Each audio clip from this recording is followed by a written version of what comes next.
dari NTB. Ya, semoga ini acara dari Teater Lilin, semoga acaranya sukses, lancar, dan selalu sukses ke depannya.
Teman-teman semuanya, silakan ambil tempatnya. Kita akan memulai perjamuan kita yang nyaman. Pertunjukan akan dimulai dengan hitungan take off. Silakan. Selamat menyaksikan. Sungguh menggetarkan kisah hidupnya.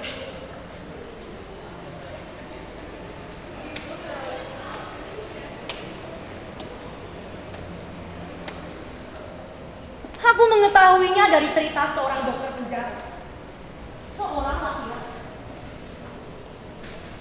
bahwa perempuan ini telah dijatuhi hukuman mati dan menolak untuk meminta surat permohonan gerasi kepada presiden yang telah dibuat oleh dokter.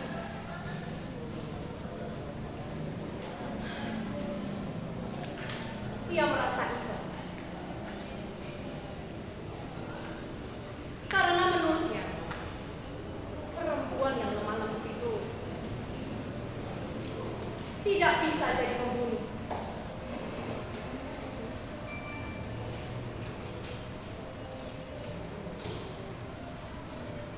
Sejak hari itu di rumah saya tak mampu memusatkan pikiran karena saya harus memeriksa kembali rancangan naskah yang akan saya terbitkan. Tetapi itulah masalahnya. Saya tidak bisa memusatkan pikiran saya. Hanya ada satu nama di pikiran saya. Perempuan bernama Nirwana dan yang 10 hari lagi akan dibawa ke tiang gantungan.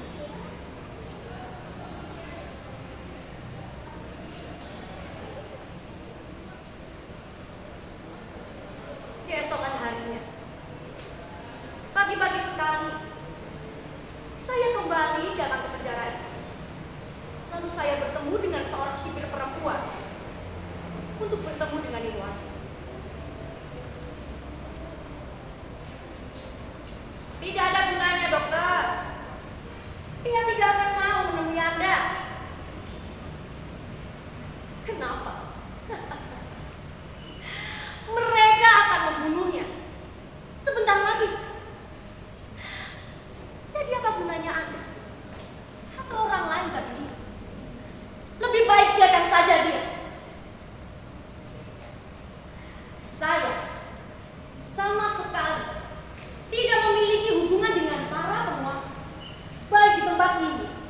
mampu di tempat yang lain. Nah, itulah yang selalu mereka katakan semua.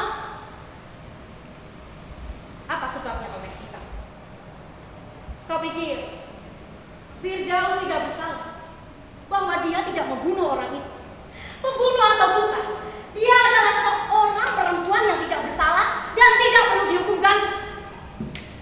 Seharusnya mereka yang dihukum gantung.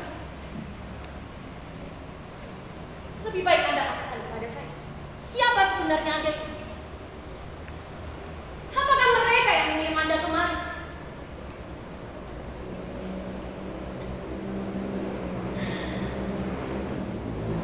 Bagaimana mungkin? Tidak mengenal mereka.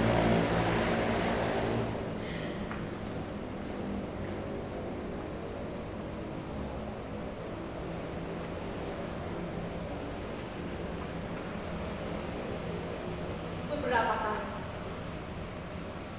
saya kembali datang ke penjara, tetapi sia-sia.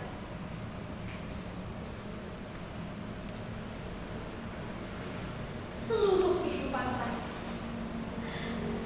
seperti diancam kegagalan,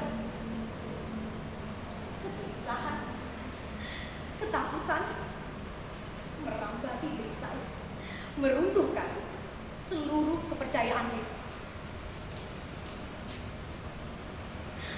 Aku seperti serangga kecil dibandingkan dengan dia.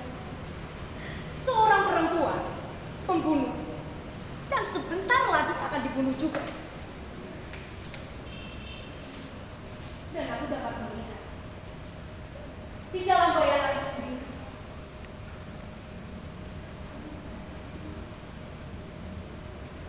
bagaimana dokter penjara serta sipil itu berbicara tentang ketiga acuhannya yang menyeluruh terhadap segala, termasuk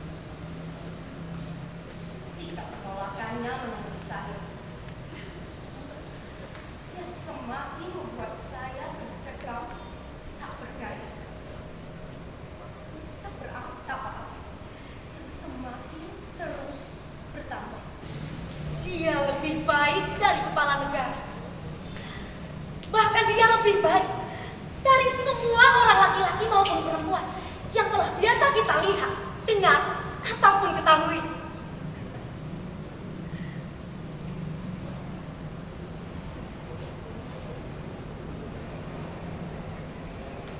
Apakah dia tahu siapa saya?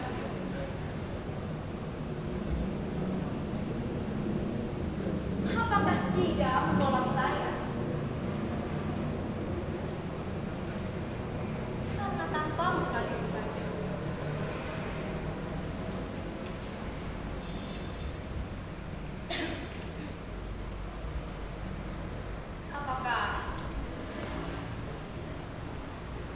Apakah Nirwana berkata kepada Anda bahwa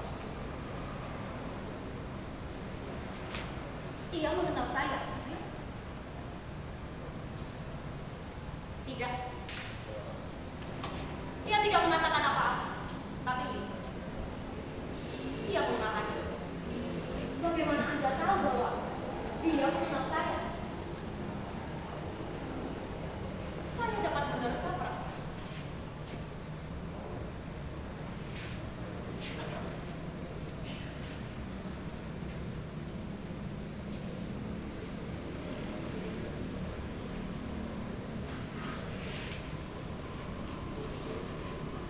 Saya tak bisa untuk berjalan ke mobil saya dan berangkat. Suatu perasaan yang aneh, yang lebih berat dari bobot ini, yang langitnya seperti berubah warna menjadi hitam.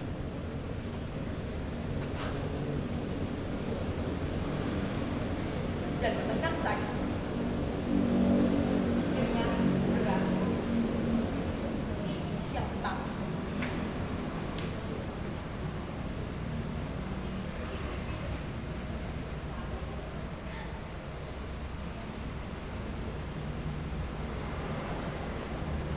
Perasaan yang sama yang pernah aku alami dulu. suatu perasaan jatuh cinta yang tak dibalas oleh pria yang saya sukai. Saya merasa ditolak bukan saja karena dia, tetapi oleh semua orang, bahkan benda dan dunia ini sendiri.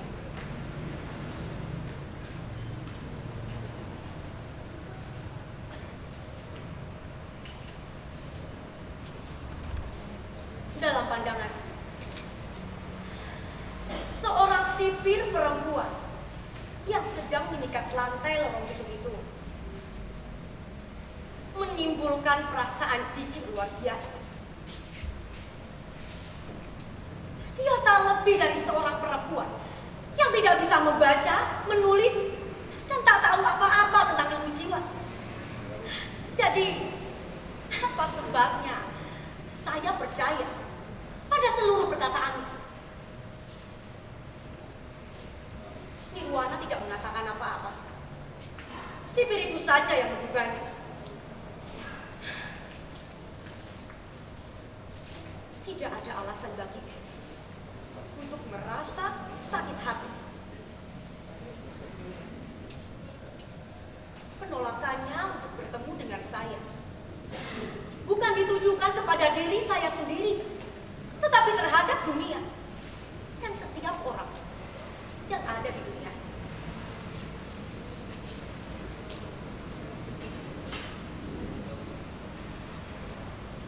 Saya pergi dan tidak dapat berpikir apa-apa.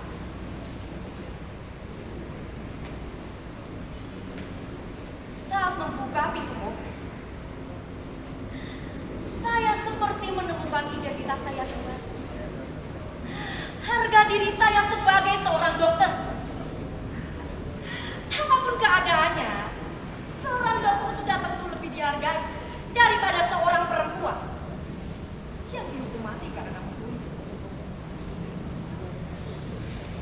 Sikap kewajaran dalam diri sendiri, ya, suatu sikap yang jarang lepas dari saya.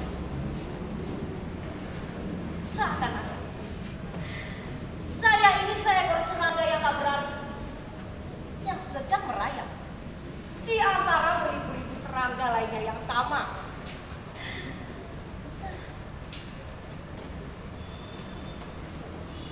Tiba-tiba seorang sipir memanggil saya. Ia mengatakan bahwa Nirwana mau bertemu dengan saya.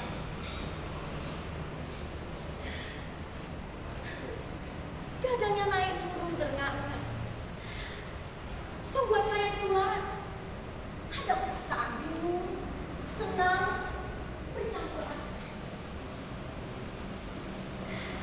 Saya tidak tahu lagi bagaimana saya keluar dari mobil, berjalan cepat mengikuti sipir. Ada menyusulnya, ada berjalan beriringan. Ada perasaan yang menyenangkan, bangga, dan bahagia.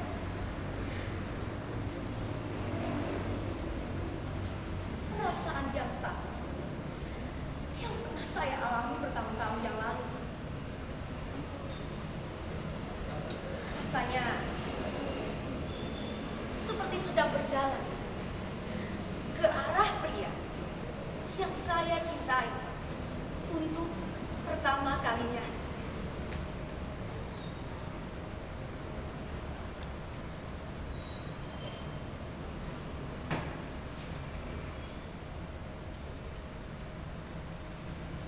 Seakan-akan saya mati di saat matanya menatap mata saya. Mata yang mematikan seperti sebilah pisau, menusuk-nusuk, menyayat jauh ke dalam mata itu. Menatap tanpa bergerak, tak berkedip, dan tak ada garis ekspresi dari wajahnya yang bergerak. Saya tersadar kembali oleh satu suara. Suaranya yang mantap, menyayat ke dalam. Dingin bagaikan pisau dalam nadanya. Tak ada riak irama sedikit pun. Suaranya seperti suara orang-orang yang sedang berada di dalam mimpi. Tetapi ini bukanlah impian.